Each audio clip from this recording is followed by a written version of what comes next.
형통 2025 다섯 번째 느헤미야 2장 20절 말씀 같이 합니다. 내가 대답하여 가로되 하늘의 하나님이 우리로 형통케 하시리니 그의 종 우리가 일어나 건축하려니와 오직 너희는 예루살렘에서 아무 기업도 없고 권리도 없고 명록도 없다 하였느니라. 아멘. 아멘.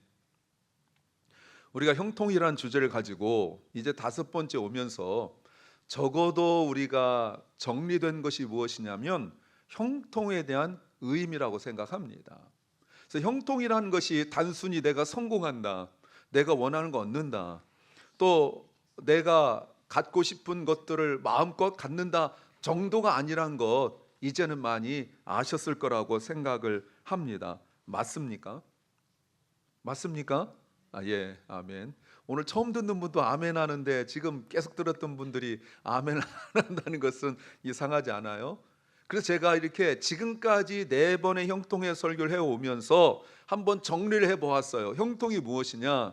형통은 단지 좋은 결과가 아니라 하나님과의 관계에서 오는 볼드네스, 담대함이고 하나님의 뜻에 순종하는 자에게 주시는 하나님의 동행이다. 지금까지 네 번의 설교를 다시 여러분 유튜브를 통하여 들으시면서 지금 중간 점검을 통해서 형통이 무엇인지 한번 정리해 보려고 하는 거예요. 다시 보세요. 형통은 단지 좋은 결과가 아니에요.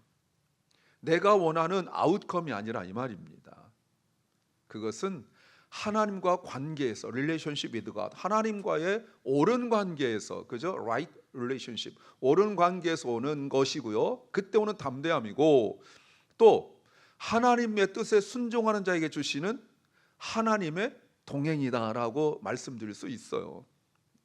이게 왜 이렇게 중요하냐면 오늘 본문 때문에 그렇습니다. 느헤미야가 왕의 최측근으로서, 바사국 최측근, 왕의 최측근으로서 있던 사람이에요. 왕하고 가벼운 이야기를 주고받을 정도로 아주 굉장히 가까운 사람이었었어요. 그냥 직급으로는 별거 아니지만, 그거 있잖아요, 직급은 별거 아니지만 왕 대신 음식을 맛보고 왕과 늘 이야기하고 왕비하고도 이야기를 주고받을 수 있는 실세라고 말할 수 있었어요. 그런데 갑자기 들려온 소식이 무엇이냐면 예루살렘 성벽이 다 무너진 상태로 그냥 방치되어 있다라는 이야기를 들었어요. 그때 느헤미야가 마음이 너무 아팠어요. 여러분, 이게 굉장히 중요한 이야기입니다. 왜냐하면 이미 예루살렘으로 바벨론 포로로 돌아간 사람들이 1차 돌아갔고요, 1차 이미 돌아갔고, 그리고 2차 돌아간 상태 속에서 아직도 느헤미야가 난 다 가야겠다 생각을 안 하고 있던 때였거든요.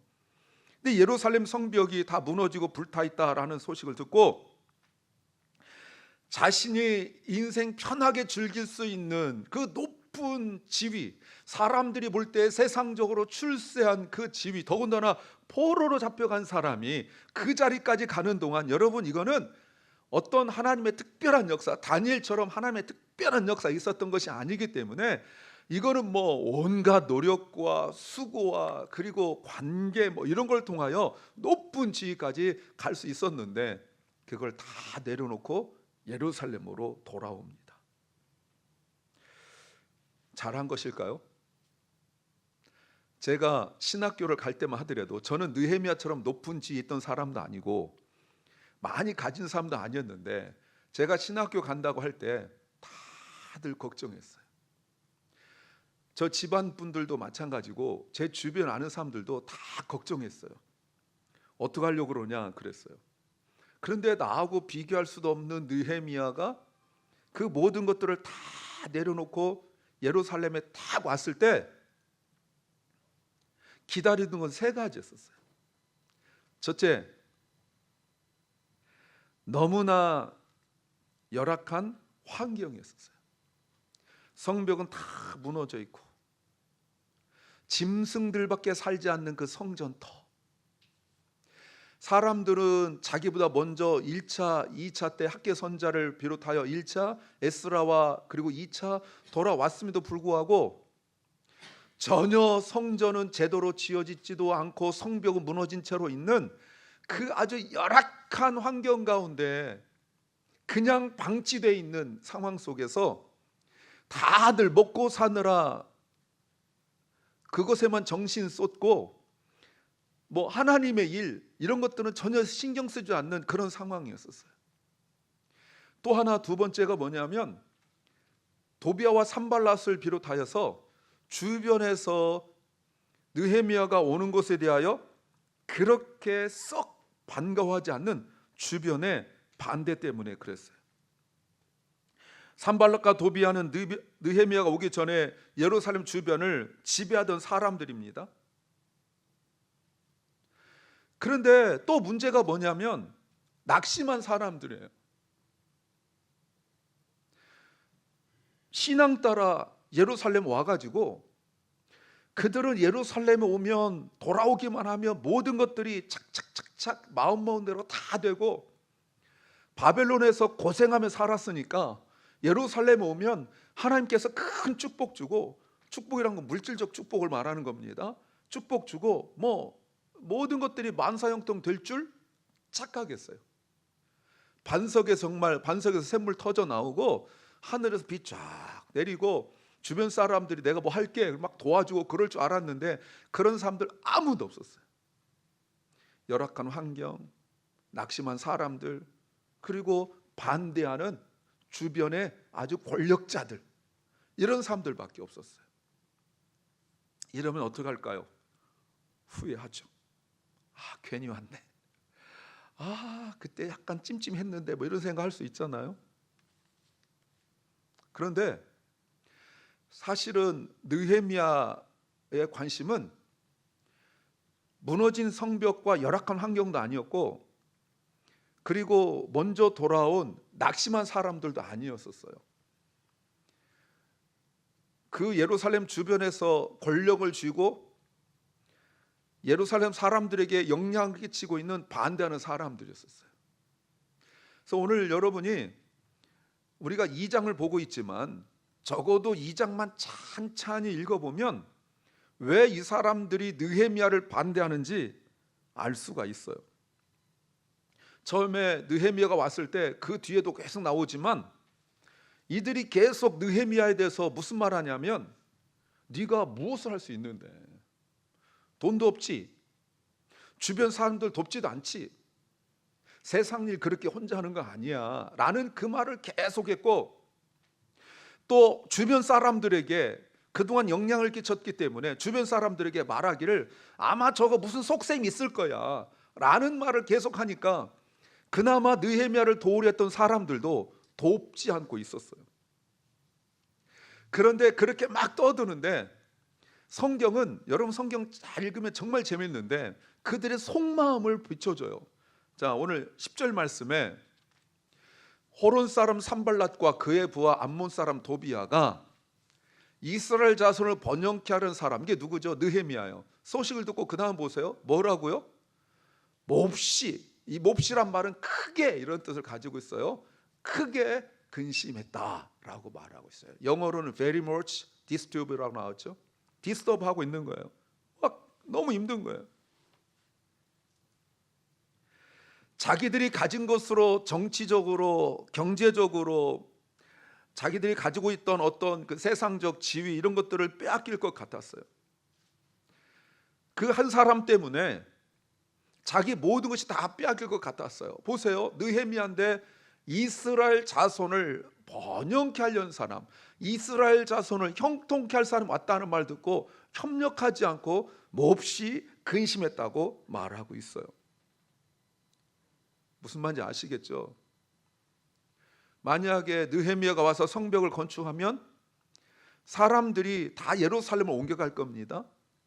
그동안은 자기가 말하면 사람들이 꼼짝없이 들었는데 이제 느헤미야 말을 듣게 될 겁니다.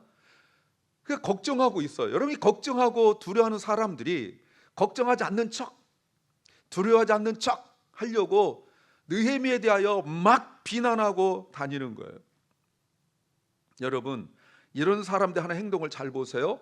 주님의 일을 하는 사람들에 대하여 비난하고 반대하는데 여러분 그 속마음이 뭐라고요? 사실은 걱정 근심하는데 아닌 것처럼 하면서 매우 자기가 당당한 것처럼 담대한 것처럼 말하지만 성경은 분명히 말씀하고 있죠. 사실은 그 사람들이 겉으로는 막 그렇게 비난하고 욕하지만 속으로는 굉장히 건심하고 있다 이렇게 말하죠. 근데 이 말을 들은 다른 사람들도 마찬가지예요. 성경 보세요. 어느 누구도 산발락과 그리고 도비아에게 아니라고, 느헤미야는 그런 사람 절대 아닙니다 라고 말하는 사람 아무도 없어요. 아무도 없어요. 이게 세상 인심이에요. 어찌 보면 그냥 이렇게 사는 것이 아마 익숙해졌을 거예요.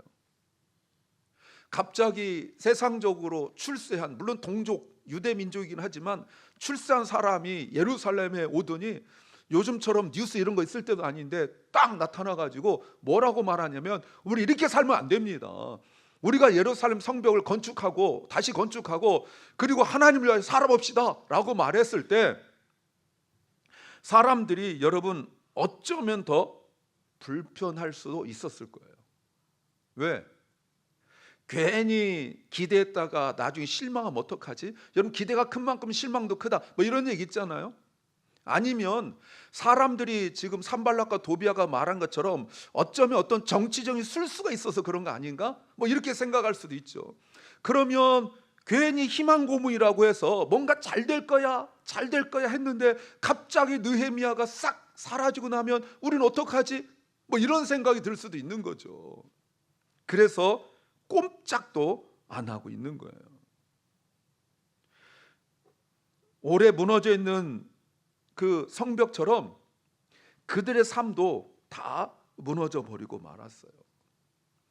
저도 이제 11월 1일이면 주님에게 세운 지 19년 되는데 맨 처음에 주님이 시작할 때 제가 그 다른 사람들한테 뭐 이 자리에 안 계시고 나가고 말았지만 그분들이 저한테 많이 했던 말도 그거예요.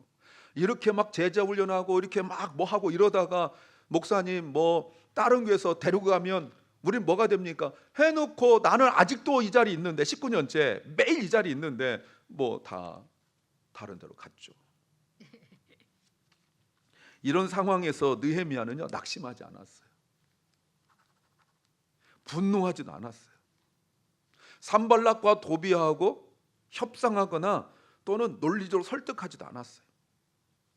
자기가 왕의 측근이었으니까 왕한테 이야기하면 이것들을 싹 정리할 수 있는데 그렇게 하지도 않았어요. 다만 이렇게 선포했어요. 하나님이 우리를 형통케 하시리라. 아멘. The God will heaven will give us success. God give us success. 하나님이 하늘의 하나님이 우리를 형통케 하시리라 선포했을 뿐이에요. 그들처럼 근심하거나 걱정하거나 타협하거나 여러분 그 높은 자리까지 포로의 몸을 올라갔을 때 얼마나 타협 이런 걸 잘하겠어요. 정치적 술수가 얼마나 대단하겠어요. 그런데 그런 거 하나도 사용하지 않았어요. 자기 인맥이 얼마나 강하겠어요. 왕의 최측근이라고 말씀드렸어요. 그런데 왕에게 카톡 보내지도 않고 이메일 보내지도 않았어요. 물론 그때 없었으니까 못 보냈겠지만 사람 보내지도 않았어요. 그리고 선포했어요. 하늘의 하나님이 우리를 형통케 하실 것이다. 이거는 잘 될 것이라는 희망이 아니에요. 다시 말씀드리지만 느헤미야는 페르시아 바사 왕의 지지를 받고 이 자리에 왔어요. 백이 대단하다 이 말입니다. 사람이 이 백에 굉장히 민감하잖아요. 제가 영화는 안 보고 그 짤이라고 항상 그 부분만 하는 걸 봤는데 한국 영화에 범죄와의 전쟁, 뭐 나쁜 놈 전성시대에서 최민식 배우라는 분이 나와요. 이분이 부산 세관에 세관으로 있었는데 아주 비리투성이에요. 그래서 경찰에 잡혀와서 형사한테 수갑채가지고 뭐 이렇게 하는 대사가 있어요. 뭐 내가 누구 서장하고 뭐 이렇게 하면서 내가 뭐 사우나도 가고 밥도 먹고 막 이래요. 다 뻥이죠. 그냥 위협하는 거예요. 수갑차고도. 사람이 어떤 백만 얻을 수 있다면 옆집에 사돈의 팔촌의 뒷집 앞집에 그 친구의 그 뒷집에 살던 동창의 아저씨 백도 다 가져오잖아요. 너 누구 알아? 누구 알아? 이게 우리잖아요. 그런데 느헤미야는 누구 알아가 아니라 실제 페르시아 왕의 최측근이었었어요. 그런데 그걸 사용하지 않아요. 세상의 왕이 아니라 하늘의 왕, 하늘의 하나님이 우리로 형통케 하실 것이다 라고 선포했다 이 말입니다. 이게 매우 중요하죠. 느헤미야는 자신을 반대하는 사람들과 논쟁하거나 다투는 것으로 인생을 허비하지 않았어요. 다만 하나님이 하실 일을 선포했을 뿐이에요. 당한 것이 억울해서 답답해서 성질나서 분통 터져서 인생 허비하는 분들 얼마나 많습니까? 옛날에 누구한테 들었던 이야기, 옛날에 당했던 그 경험, 상처 이거 가지고 몇 날 며칠 몇 년 맨날 속 썩이고 그것 때문에 인생 그리고 마음 다 허비하고 그것 가지고 살고 무슨 일만 생기면 그 사람과 관계없는데 옛날 얘기 끌고 와가지고 막 분노하고 이게 우리잖아요.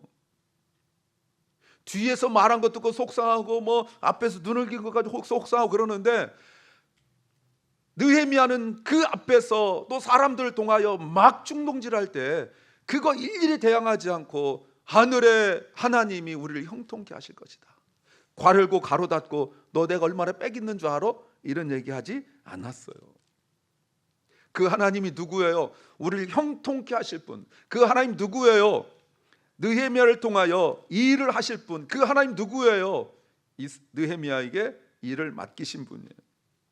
이런 믿음이 있는 느헤미야가 자신을 반대하는 사람에게 다시 이렇게 말합니다. 20절 전체를 말하면 내가 그들에게 대답하여 이르되, 그들은 산발락과 도비아입니다.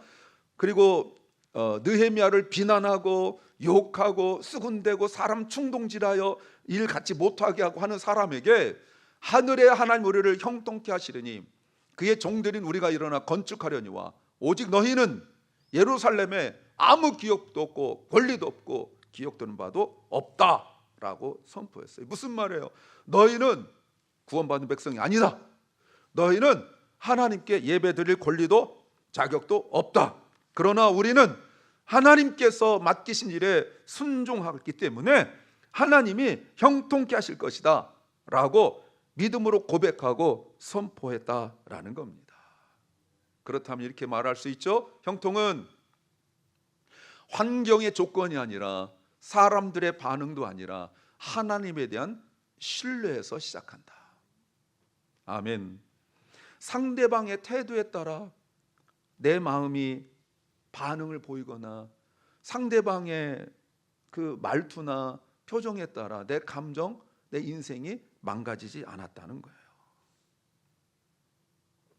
그러나 이렇게 오히려 하나님의 주권을 선포할 수 있었던 것, 하나님 끝까지 신뢰할 수 있었던 것은 느헤미야의 의지만 가지고 안 되는 거죠. 이때 성령께서 그의 마음을 붙들고 역사하셨음을 믿습니다. 성령으로 느헤미야는 반대하는 사람들의 눈치를 보지 않고 담대하게 선포했던 것은 느헤미야의 성격 때문만은 아니었었어요.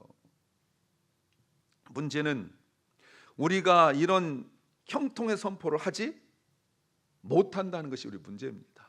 여러분, 왜 우리는 이런 반대 산발락과 도비아 같은 사람 앞에서 느헤미야처럼 나의 하나님이 나를 도우실 것이다 라고 선포하지 못할까요?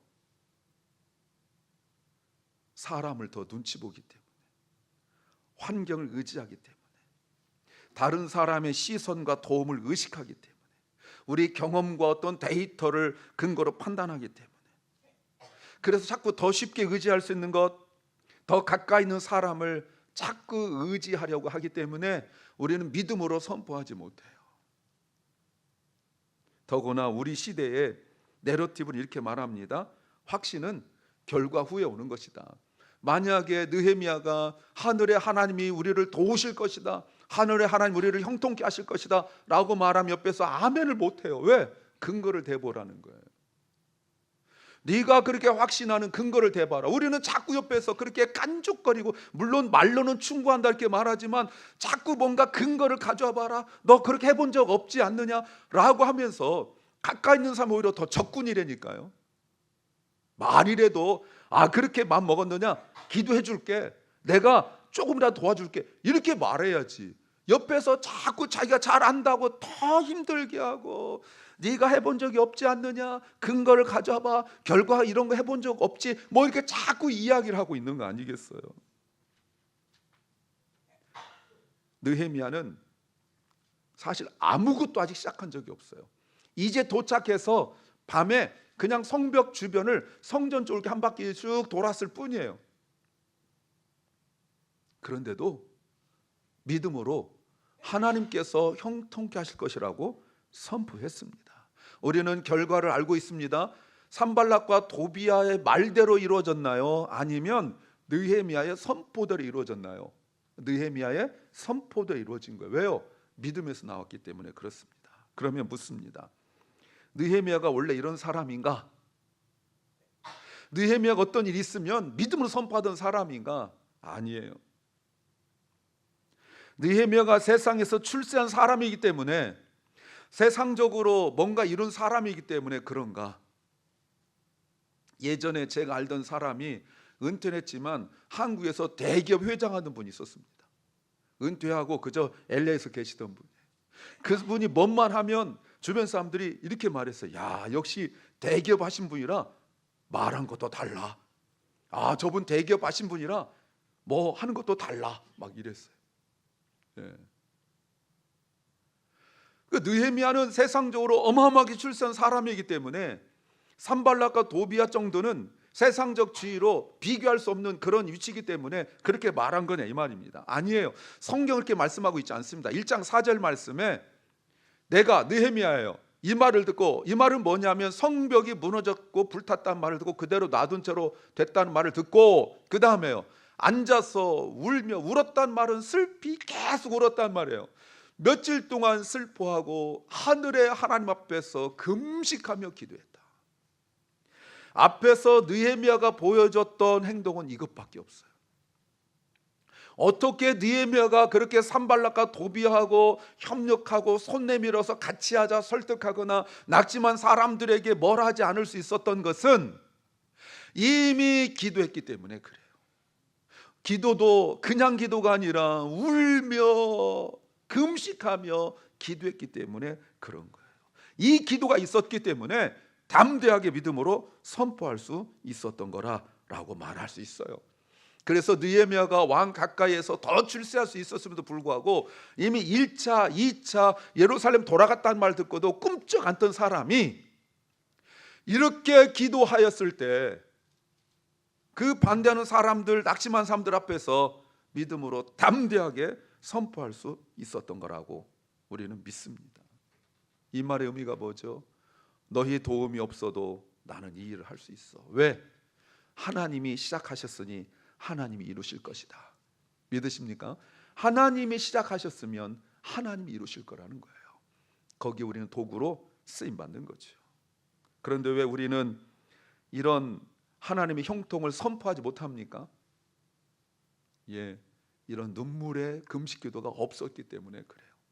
걱정하고 상처받고 염려하고 분통 터지고 막 속상해서 이 사람 저 사람한테 얘기하는데 단 한 가지만 안 해요. 기도. 이런 눈물의 기도, 금식 기도가 없었으면 우리는 다 감정적으로, 기분으로, 자기 확신으로 대응해요.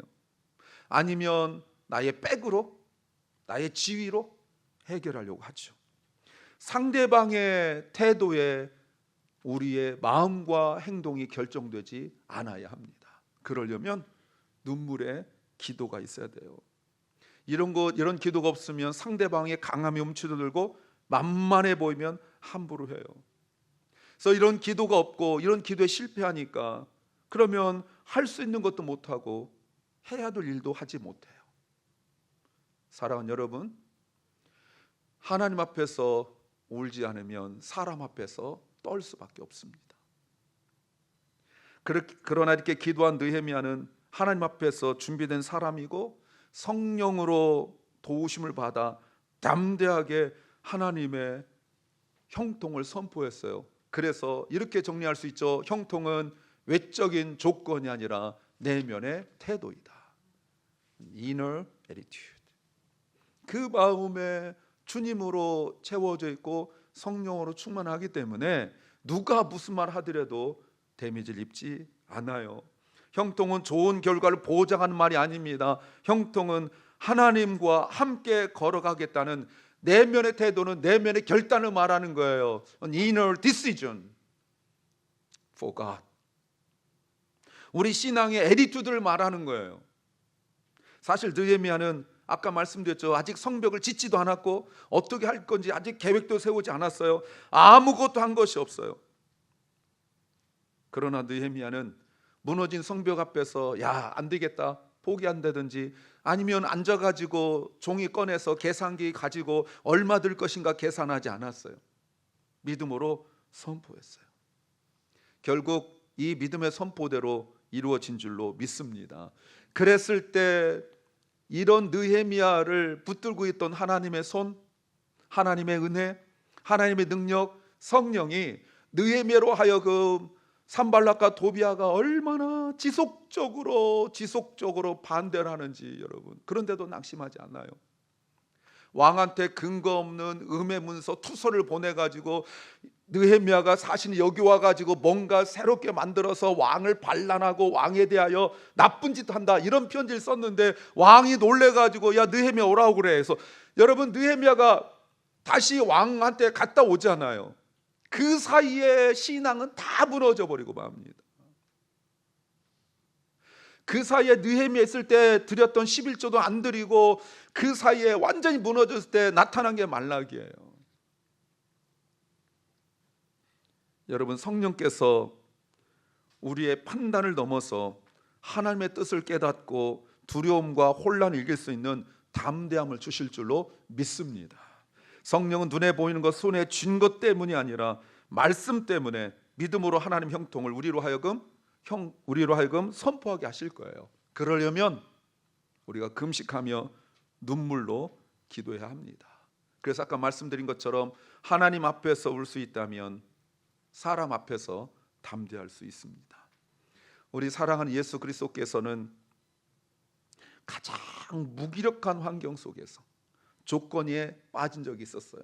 겟세마네 동산에서 기도하실 때 대제사장이 보낸 그 병졸들이, 하인들이 검과 칼, 쇠몽덩이 들고 예수님 잡으러 왔었어요. 그때 예수님 옆에 있던 베드로가 칼을 들어서 대제사장의 종 말고라는 사람의 귀를 잘랐어요. 그때 예수님 무슨 말씀하신 줄 아세요? 잘했다, 착하고 충성된 종아, 네가 작은 일에 충성했으니 이랬어요.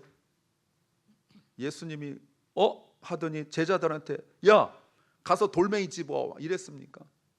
마태복음 26장 52절부터 54절 말씀에 이렇게 말씀하세요. 예수께서 이르시되 내 검을 도로 집에 꽂으라. 검을 가진 자는 다 검으로 망하느니라. 53절 너는 내가 내 아버지께 구하여 지금 12영 되는 군단입니다. 영이라는 것은 군단이에요.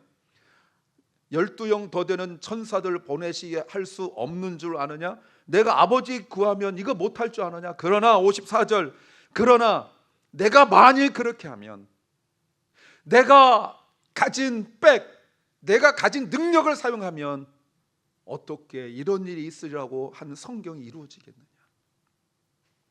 여러분, 이런 순간에도 말씀이 이루어지기를 원하면서 가진 힘 사용하지 못하고 바보처럼 잡혀가신 분이 주님이세요. 이러지 않고도 할 수 있잖아요. 이러지 않고도 할 수 있잖아요. 그러면 이 위기에서 벗어나면 이렇게 될 거라고 말씀하신 하나님의 말씀이, 아버지의 말씀이 어떻게 이루어질 수 있냐는 거예요. 사람들은 없는 빽도 말하고 거짓말 말하고 그렇게 해서라도 문제 해결하려고 하는데 예수님은 있는 빽도 사용하지 않았어요. 단 하나 이유 때문에, 성경 말씀을 이루기 위하여. 그러므로 형통은 십자가에서 시작되는 거예요. 형통은 잘 되는 것이 아니라 옳은 길을 가는 것이라고 말할 수 있습니다. 사랑하는 주님께 성도 여러분, 지금 우리는 형통을 말하는 시대에 살고 있어요.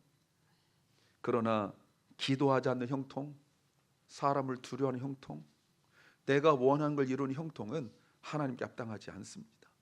우리도 무너진 성벽처럼 우리 인생도 교회도 사회도 깨어지고 무너져서 다시 회복할 수 있는 것은 너무나 막연한 이야기처럼 들릴 수 있습니다.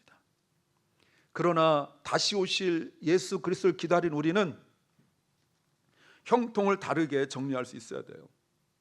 형통은 상황이 아니라 하나님과의 관계에서 시작된다는 것.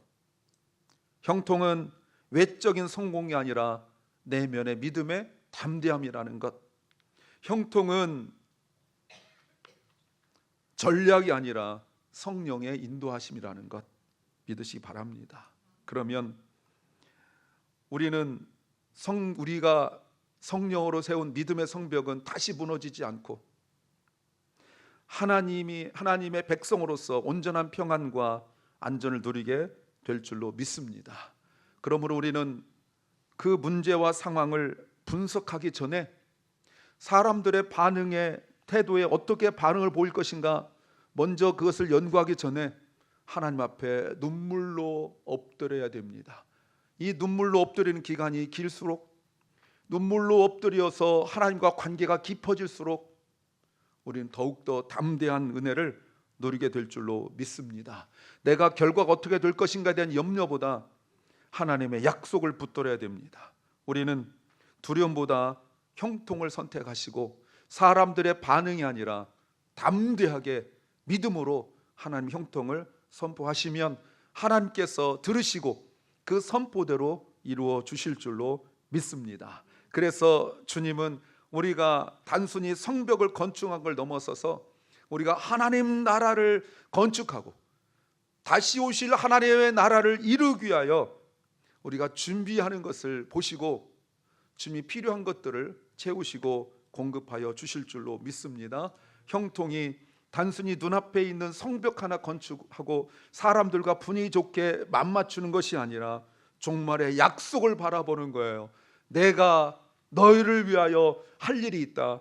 내가 다시 오겠다고 말씀하신 그 하나님의 약속을 붙들고 핍박과 또 나를 계속 무너지게 만드는 그 평안함 속에서도 순수하고 깨끗한 믿음을 지니고 한 걸음 한 걸음 나아가시길 바랍니다. 그때 성령께서 우리에게 담대함을 주시고 성령께서 우리로 하여금 놓치는 것이 없도록 우리로 하여금 인도해 가실 것이고 성령께서 우리가 환경에 눌리거나 사람에게 눌려서 절망하고 낙심하지 않도록 믿음으로 선포하게 할 줄로 믿습니다. 그래서 하나님 앞에 우신다면 사람 앞에 울지 않게 될 줄로 믿습니다. 다시 한번 마지막으로 권면합니다.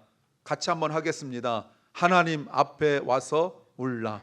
다시 한번요. 하나님 앞에 와서 울라. Come before God and weep. 그러면 하나님께서 God will do something for us. 우리를 위하여 일을 하실 줄로 믿습니다. 이것이 우리에게 은혜가 되고 이것이 우리의 확신이 되어서 사람 앞에, 문제 앞에, 환경 앞에 또 여러 가지 나의 분석과 통계와 염려되는 결과 앞에 우리가 무너지는 것이 아니라 하나님께서 하실 일을 바라보면서 흘리는 눈물을 주님께서 보시고 그 눈물을 주의 병에 담으실 때 보석처럼 아름답게 될 줄로 믿습니다. 이 은혜가 우리 모두에게 임하시기를 주의 이름으로 축원합니다. 아멘.